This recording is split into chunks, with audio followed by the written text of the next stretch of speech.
Здраво и добре дојдовте во уште едно издание на Дома со Леа. Денешното видео е малку поинаква. Денеска навидум нема да зборувам за бебешки работи, туку со вас ќе ги споделам моите два омилени рецепти за доручек. Нема да видите ништо ново, но ќе видите нешто што е добро познато, а подготвено на нов поинаков начин. Кајгана е едно, пржени лепчиња се друго, а ова што сега ќе го видите е сосема трето, иако е комбинација од двете. Ни е потребен сув леп, кој што е подобро да е исушен надвор од кеса отколку во кеса за припрема на овој доручек. И истиот го кршиме во тавче, каде што додаваме маслиново масло, малку сол, малку сусам и се она што би сакале да вкусиме во стандардна кајгана. Дали тоа ќе бидат и ситнати печурки, сланина, кашкавал, сиренце, било што по вкус. Овие состојки треба сразмерно да се помалку од лебот, додека за сразмерот на леб и јајца при приготвувањето оставено е да одлучите сами по сопствен вкус. Лебот добро го пропржуваме да се зарумени или да стане малце кафеав од сите страни. При тоа промешуваме на повисока температура, намалуваме температурата, ги додаваме јајцата. На снимката користам 3 јајца, иако најчесто овој доручек го приготвувам во дупла доза, затоа што може да ми се случи рацете да ми се зафатени со бебето, да е веќе ручек време, да сум многу гладна и да нема што да си каснам. Подобро е кога има нешто што е веќе приготвено тоа утро. Доручекот е готов за 5 минути. Вкусот е неверојатен, а изгледот е толку лош што може да го сликате и да го објавите на Твитер.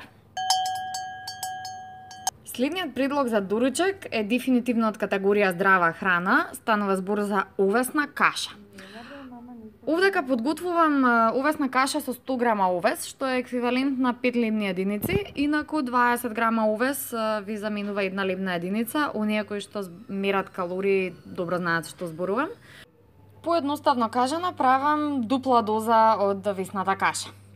Без разлика дали ќе го мерите овесот во грамови, потребно е да го мерите во чашка, бидејќи со истата таа чашка ќе дозирате потоа колку што сте ставиле овес, исто толку и вода и исто толку и млеко. Водата, овесот и млекото ги ставаме во длабоко тенџерче на повисока температура, додека да дојдат до точка на вриење. Откако ќе зовријат, ја намалуваме температурата и продолжуваме да ги мешаме. Може да додадете и лажица шеќер, но може да ја засладите овесната каша и со додавање на мед откако ќе биде сварена, или додавање на суво грозје или друго суво сечкано овошје, и како во процесот на варењето, така и отпосле како декорација. Општо познато е дека овесот помага во излачувањето на мајчино млеко, затоа немојте да ја направите грешката која што ја направив јас на почетокот, кога конзумирав овесна каша во било која доба од денот. Добро е за доручек, добро е да се исконзумира најкасно до кај пладне, бидејќи воспротивно, ако јадете овесна каша многу покасно, ќе имате проблеми со количината на млеко во градите во текот на ноќта. Овесната каша најчесто ја декорирам со цимет, без разлика како ќе ја декорирате, ќе изгледа доста лошо, не е за објавување на Инстаграм, може да ја постнете на Твитер. Доколку ви се допаднаа предлозите за доручек, се надевам дека ќе ги испробате и во тој случај ве молам напишете ми во коментари дали излегло се како што треба, дали сте задоволни. Или пак може би сте нашле некој нов твист со кој што овие два рецепти ќе бидат уште повкусни нареден пат. Притиснете лайк и subscribe овде долу за да го поддржите каналот Дома со Леа. Поздрав!